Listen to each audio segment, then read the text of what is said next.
Mathematics is all about seeking patterns, trying to find patterns and describe them. In 2.1 here, we're going to look at some kind of official ways of finding and describing patterns. So in example 1, start with something fairly simple. So we have a circle, and we're dividing up the circle into different pieces. So you can see in the first figure, we divide the circle in half. We have one line drawn there. Then in the second figure, there's 2 lines drawn. In the third figure, there's 3 lines drawn, cutting up the circle with those 3 lines. So in the next one, there should be 4 lines. So 1 line, 2 lines, 3 lines. This is going to have 4 lines. So there's 1, 2, 3, and then 4. That would be the next figure. The next figure after that would have 5 lines, then 6 lines, and so on and so forth. We could also look at how many parts it's being divided into. So the first one is divided into 2 parts. Next one's divided into 4 parts. Next one's divided into 6 parts. The next one's divided into 8 parts. So the next one after that we would have to divide into 10 parts, which would use 5 lines. All right, let's look at example 2. Describe the pattern in these numbers. So starting with -7, then -21, -63, -189. Well, if we think about how we can get from 7 to 21, or -7 to -21, how we can get from -21 to -63, and from -63 to -189, well, we're multiplying by 3 each time. So we multiply by 3 to get there, multiply by 3 to get there, multiply by 3. So if we continue this pattern, the next one would be -157. I'm sorry, 500, that's not correct. 567 is what I meant to say. The next one after that would be -1701. And the next one after that, if we multiply by 3 again, -5103. So we're just multiplying by 3 each time, and we could keep going on after that. Let's look at part B though. So these numbers are increasing, 5.01, 5.03, 5.05, 5.07, but they're increasing in a different way than the last time. So the last time we were multiplying by 3 to get from one to the next. Well, this one, we're not multiplying by anything, but we are adding. So if we go from here to here, if we add 0.02, we get from 5.01 to 5.03. Add 0.02 again to get to the next one. Add 0.02 again to get to the next one. So if we do that again, if we keep going, follow this pattern, 5.09 would be the next one. Then 5.11, 5.13, just keep adding 0.02. Right, let's look at the word conjecture. A conjecture is an unproven statement that is based on observation. So in mathematics in particular, we're looking at patterns. So if we see a pattern arise, we might try to find a way to describe that pattern, and then we might conjecture that that pattern is going to go on and keep going and keep going and keep going. So when we find a pattern,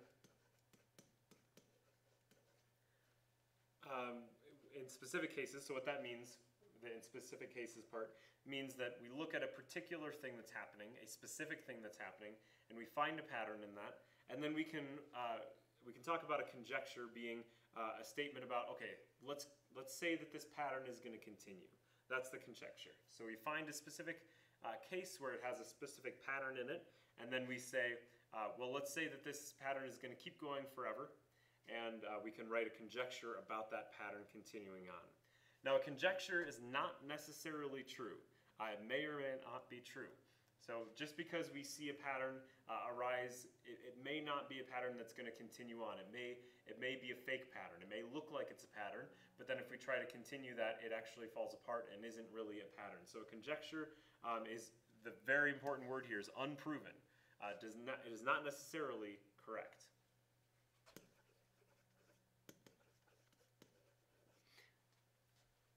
Okay, let's look at example 3. So given some collinear points, let's talk about how many ways we can connect these together. All right, so for one point, well, there's only one point, So there's no way that we can connect points together because there's only one. So there's 0 connections. If we have 2 points, we can connect these together by doing that. So there's one way to connect them together. If we have 3 points, let's see. I guess these are supposed to be collinear. 1, 2, 3, and let me draw the others as well. 1, 2, 3, 4. 1, 2, 3, 4, and 5. So let's look at the ways again to connect these. All right. So one way to connect it if you have 2 points. If you have 3 points, well, we can connect these two together. We could connect these two together, and we could connect this one to this one. And that's it. That's the only connections that we can make. But there's 3 connections there, so that's the number of connections. All right, for 4 dots, there's 1 connection there, 2 connections, 3 connections. We could also connect, let's see, this dot to that one. We could connect this dot to that one.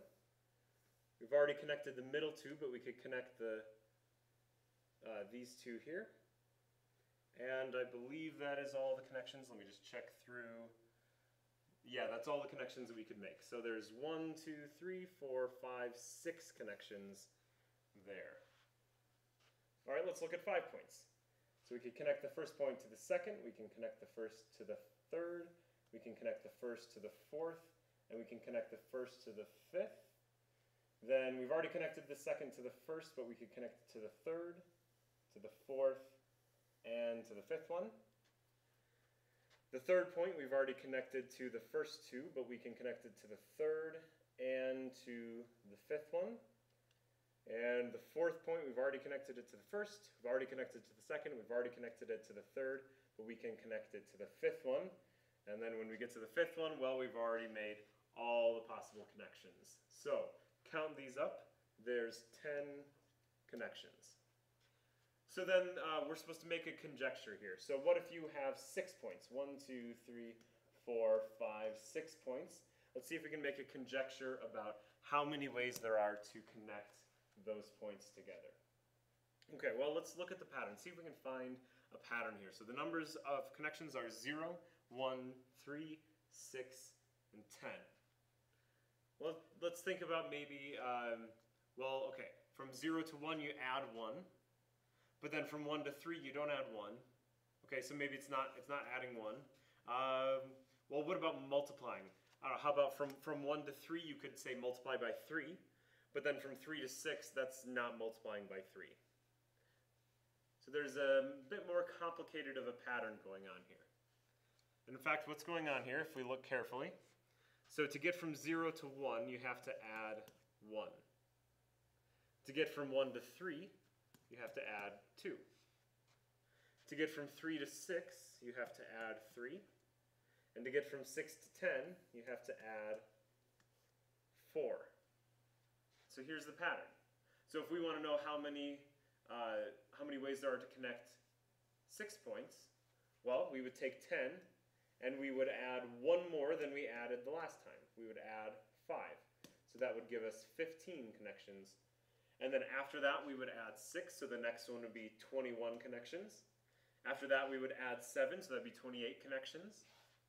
So the conjecture here is then that every time you increase the number of points, you have to add 1 more connection than you added the last time. So the pattern is a bit more complicated than just adding something every time. Every time we're adding something different, but there's a pattern in what we're adding. Every time we add a new connection, a new dot, we have to add 1 more connection than we did the last time. And so we could conjecture that this pattern is going to continue on. Again, conjectures are not proven. So I have not proven that this pattern is actually a real pattern. It just seems to be the case. And so we can make that conjecture and say, it seems to be the case that this pattern is going to continue on.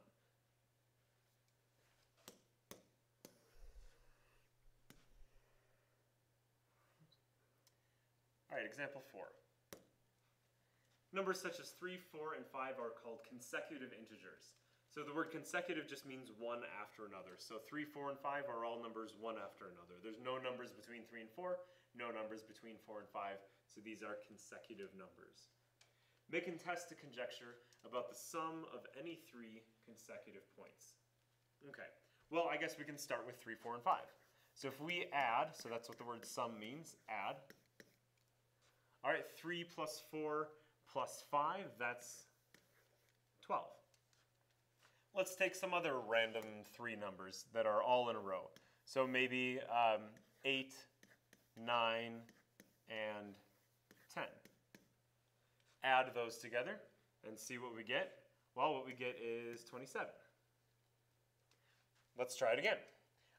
Maybe how about 12 plus 13 plus 14. Add those together, you get 39. Let's maybe do one more. And these numbers I'm picking are just totally random. I'm just kind of pulling these out of thin air. Let's say maybe 21 plus 22 plus 23. All right, 21 plus 22 plus 23, that's 66. So take a look at these numbers, 12, 27, 39, 66. See if you can find something about these numbers that is the same with all the numbers. I'll do maybe even one more. Let's say, how about 18 plus 19 plus 20. 18 plus 19 plus 20. Okay, if we add all these together, what we get is 57. So all of these numbers, if you haven't noticed yet, the thing that these have in common is that they are all divisible by 3. So we could make a conjecture then that maybe if you take any 3 consecutive numbers and add them together, you're going to get a number that can be divided by 3. But is that true for every case? I mean, just because we find that it's true in these cases doesn't mean that it's true all the time.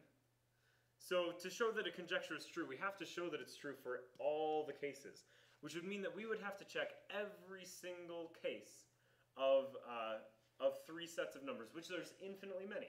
So we would have to check infinitely many numbers to show that this is the case. However, if we could find, say, just one set of numbers, if we could find one set of 3 consecutive numbers and added them up, and the number we got was not divisible by 3, that would prove our conjecture wrong. So all we need is one counterexample. So a counterexample is something that proves something wrong. So let's actually step aside from example 4 for just a moment. So let's say that I make a statement. Let's say that the statement that I make is that all the students in the school are under 6 feet tall. Say that that's my conjecture. If we want to set about trying to prove or disprove this statement, that all students in the school are under 6 feet tall, well, what we would have to do if we wanted to prove that that was true, if we wanted to say that was correct, well, it wouldn't be good enough to just look at the students in the classroom. That wouldn't be good enough, because even if everyone in the classroom was under 6 feet tall, there could be someone else who's over 6 feet tall. If we went over to Mrs. Rabenseifner's room and checked all of her students, well, they might all be under 6 feet tall too, but that doesn't mean that there's nobody in the school under 6 feet. If we could check, another classroom and another classroom and another classroom, but unless we check every single student, we would have to check every single one to ensure that they're all under 6 feet in order for that statement to be shown to be true. But if we wanted to prove that statement wrong, all we have to do is find one kid, one person that's over 6 feet tall, and my statement's wrong. We just need one. That's it. So that's what a counterexample is. So if we can find one student who's over 6 feet tall, it would negate my entire statement. It would make the whole statement completely wrong. All we need is one kid that breaks that rule, and that would show that my statement's wrong. Similarly, with these numbers in example 4, if we can find one set of 3 numbers that makes my conjecture wrong, the whole conjecture is wrong, and we can ignore it. But to prove it correct, that's much more difficult.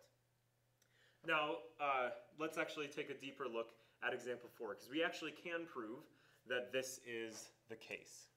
So let's do this in a somewhat convoluted way. So we have to do this in a somewhat convoluted way because we have to show that it's true for any random number, any number you choose. All right, so what I'm going to do is I'm going to call our middle number x. And then the next number up, Well, that's just 1 more than x.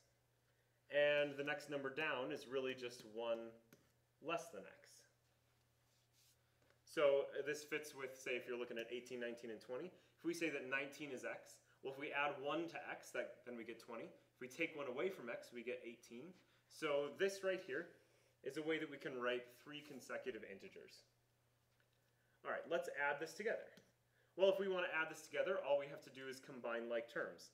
So x plus x plus x is 3x. Negative 1 plus 1, that's 0. That goes away. And so we get something that can be written as 3 times x. Well, if something can be written as 3 times x, that means that it can be divided by 3. So all of these numbers then can be written as 3 times something, which means then that they can be divided by 3. So this right here proves that this conjecture is actually true. All right, so again, let's go back to counterexamples. So a counterexample is one specific case for which the conjecture is false. And if you can find that counterexample, it proves the entire conjecture false. So again, back to the numbers, if we had found one set, just one set of 3 consecutive numbers that when we add them up, we don't get a multiple of 3, that would prove my conjecture wrong. We just need the 1. But in order to show that it's true, we have to show it's true for every number, for any number that we want. And so that's why we have to use this kind of thing with the x's to show that we could plug any number in for x. No matter what we plug in for x, this positive 1 will cancel with that negative 1, and just get rid of those, and we're just left with x plus x plus x, which is 3x, which means that we can always write something like that as a multiple of 3. All right, last example. A student makes the following conjecture about the sum of 2 numbers. Find a counterexample to disprove the student's conjecture. So the sum of 2 numbers is always greater than the larger number. Sum of 2 numbers is always greater than the larger number. Okay, so let's get an example of this that is actually true. So if we take, say, 2 plus 6, 2 plus 6 is 8. Well, 8, that is bigger than the larger number. The larger number was 6. That's absolutely true. Let's take maybe 2 other ones. Say if we do 5 plus 7. Okay, so the bigger number there is 7. When we add these together, then what we're going to get is 12. And 12 is bigger than 7. So this seems like it should be true, but let's find a counterexample. So if we were to use, say, negative numbers, let's do that. So say if we did 5 plus negative 3. Okay, the bigger number here is 5. And if we add 5 and negative 3 together, we get 2. So the sum is not bigger than the bigger number. The sum of the 2 numbers is smaller than the bigger number. So that's a counterexample that proves that the conjecture is wrong.